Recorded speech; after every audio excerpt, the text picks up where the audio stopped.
fucking thing. And I want you to do it. They didn't give a fuck. You want to play football? Take this fucking thing. And I want you to do it publicly so that I can get more money out of those other people that are thinking about it and they're on the fence.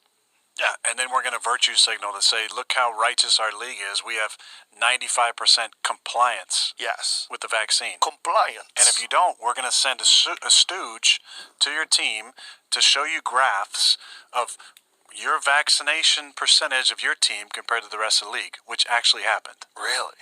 Yeah. What was the stooge like? Oh, I mopped the floor with him. Did you? Yeah.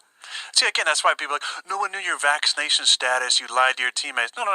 Day 3 of training camp, they sent this stooge in, and he showed these slides about what your vaccination percentage was in your team, where you compare to the rest of the league. And I started asking him questions about liability. Oh, I'm not a lawyer. Okay, cool. But you're in here talking about all these different things, and you don't talk about anybody's personal health issues. There's 0 exemptions. You took out religious exemptions. You took out PEG exemptions. You took out anybody's ability to have an opinion. No, I don't want to do this. Yeah. Well, it's not only going to affect your day-to-day status on the team, but your ability to get a job, your ability to keep a job, your ability to get a tryout if you get cut from this team.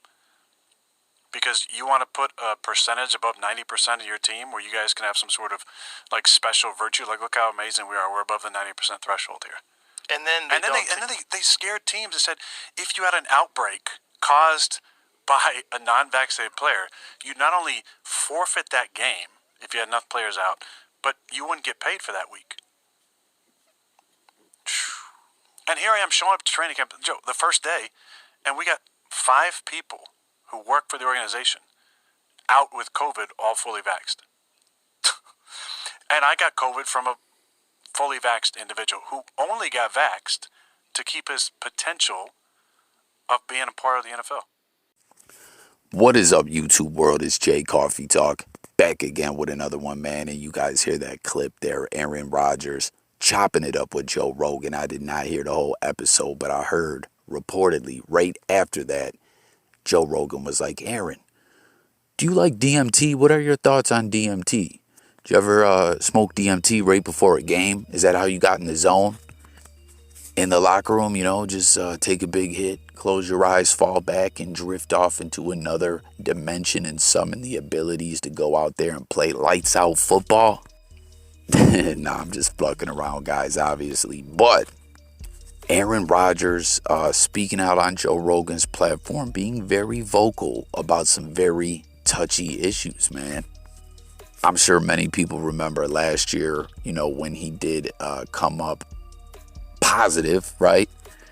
Because of like testing rules, if you did have the treatment or if you didn't have the treatment, you could be tested within this amount of time, or you had to wait if you weren't, or you know what I mean? All the different intricate rules of, whether you came up positive or not, and you had the treatment or not, if you had to be away from the team, this, that, and the third. There was a lot of different guidelines and such, which still at the end of the day, I was worried that this was going to cause all kinds of crazy ish going on for teams, that so many individuals would end up like, oh, this guy came up positive and he was around this guy and that, and we might actually see forfeits or different things of that nature, like Rodgers was talking about there. But all in all, with that whole crazy situation and everything, things really didn't seem to be that bad, I guess. I don't know. Comment and let me know if you feel differently, or if you remember your team having a wild situation when it comes to all that ish. But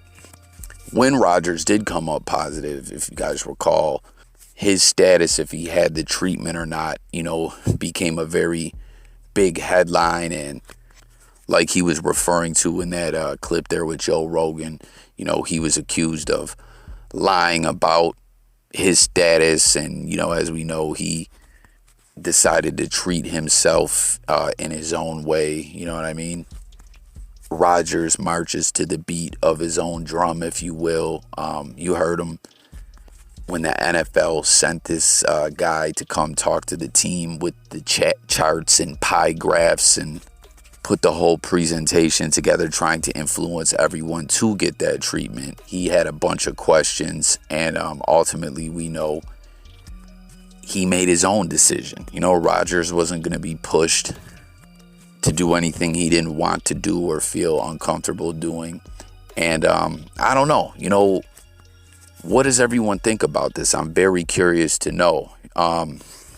We heard reports of this, how teams, wanted to get over that 90% mark. And in the league was said to be very adamant about this with teams. And as you heard Aaron Rodgers speak about there's revenue and money involved in all this.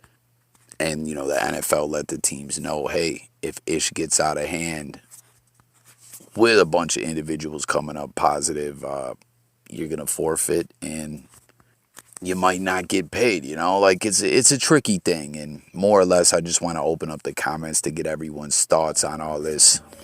You know what I mean? Jay Coffee Talk never claims to have all the answers in certain situations.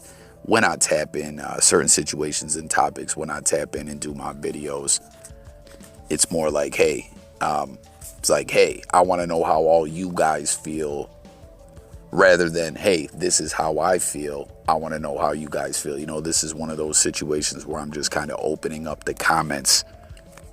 But in the midst of all this with Aaron Rodgers and this Joe Rogan interview, which something else that went viral or was hitting the headlines out of this interview, I was just chopping it up with one of my bros the other day, was how, the media was picking up the story that Rodgers talked about that he played football while taking painkillers, while on Percocet. And I don't know why, I just did not see this as major news. Am I bugging, or do you guys feel like that as well? It's football. It's almost like saying, hey, this WWE guy did steroids before or something, I don't know why I just didn't see that as major news. I mean, tons of football players take painkillers or need to take painkillers. Not that I'm saying that's a good thing. And obviously we know that's a whole nother discussion with the whole medical marijuana situation and how the league feels about all that and the players feel about that, as a lot of individuals don't want to get strung out on them pills, which some I talked about on the channel, many times before. Them opiates, it's a bad road to go down. But I don't know if the shocking part of it all to everyone, when it comes to this being a big story, is the fact that he was able to perform at a high level by taking the pills. I mean, if you're just taking it to kill the pain and take the edge off, not popping a handful of pills to get fucked up, I mean, it doesn't shock me personally one bit that he's able to go out there and handle business under the influence of them perks. I don't know. Again, hop in the comments, guys, and let me know what you think. Again, I'm not pushing for anyone to pop them things. Chronic pain, of course, is a motherfucker, but so is that opiate addiction when you're taking those on the regular and your tolerance goes up quicker than a motherfucker, and you start getting them withdrawals when you ain't got them, and then obviously they don't work to kill the pain anymore because your tolerance is so damn high. It's something you don't want to take all the time. But I'm kind of getting off the point here. My point was just that headline didn't shock me at all, that a pro football player was on painkillers. But getting back to the original lecture at hand regarding the league, the treatment, some of Aaron Rodgers' controversial, against the grain like views regarding all this stuff. Another individual who used to play for my Bills, who has constantly went against the grain when pertaining to the treatment and the health crisis and the sickness and all that. Cole Beasley, who is still a free agent, entered the chat. And, I really wonder if Cole Beasley is going to get back out there with the team. I still miss, that we cut him, as he's been a free agent since March. Things went bad between him and the franchise. He just recently kind of started opening up and speaking about this. We got a lot of talent at wide receiver, but Cole Beasley is still that dude, But Cole Beasley, commented on this whole situation by saying that the same stooge, as Rodgers was referring to, Dr. Fauci's stooge, came and saw the Buffalo Bills organization, and they even had a legend, the all-time sack leader, beloved member of the Buffalo Bills franchise, Bruce Smith, with them to, I guess, kind of help open up the convo between this stooge or advocate, if you will, and the team, kind of acting as a liaison. And you'll see some different ish popping up on the screen. One individual is saying that Cole, his career is going to be basically over, just like Bruce Smith, who's obviously been retired for a long time. And again, I'm really curious to know what you guys think. Do you think that his being so vocal about this stuff has a big part to do with his fallout with the Bills franchise and him being a free agent? Teams not wanting to pick up Cole Beasley. I mean, you'll see a tweet out there where he's telling some fans that him being unemployed, has nothing to do with his abilities. And I mean, I agree with Cole on that 100%. You see what he's talking about in the playoffs. He said you don't go from drawing double coverage in the playoffs to not being able to hang. Don't get it twisted at all. This isn't about his abilities. And I mean, Cole's that dude. He always gets open. He brings that spark to the team. He has great hands. I can't say enough how great it was to have him as a Buffalo Bill and what he brought to the team, ultimately to where this franchise is now, with turning things around and, being right there, knocking at the door of that Super Bowl. We're coming. Y'all watch. But for real, I'm inclined this definitely has something to do with it. Whether or not how you feel about the sickness and the treatment and things of that nature. I mean, this has to have something to do with it.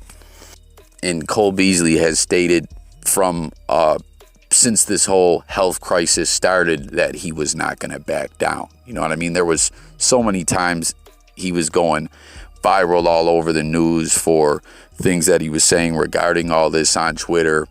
And he more or less just made it clear that not just pertaining to this current situation that we're speaking of, in a lot of situations, guys are afraid to speak out against the grain with the NFL for fear of their career being blackballed. You heard Rodgers talking about guys just hoping to get a chance to get out there and prove to a team, that they're worth a contract, or hell, even guys will kill just to get on a practice squad. It's the NFL, you get that opportunity, you got to come through.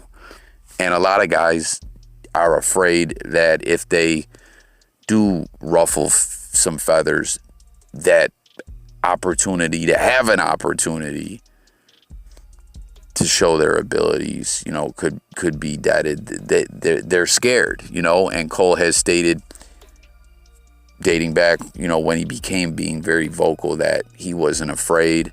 He was financially set for life, so more or less he was going to speak out on behalf of himself and all the other individuals who are afraid to, or maybe not afraid, but just elect not to, just kind of don't want to go down that road.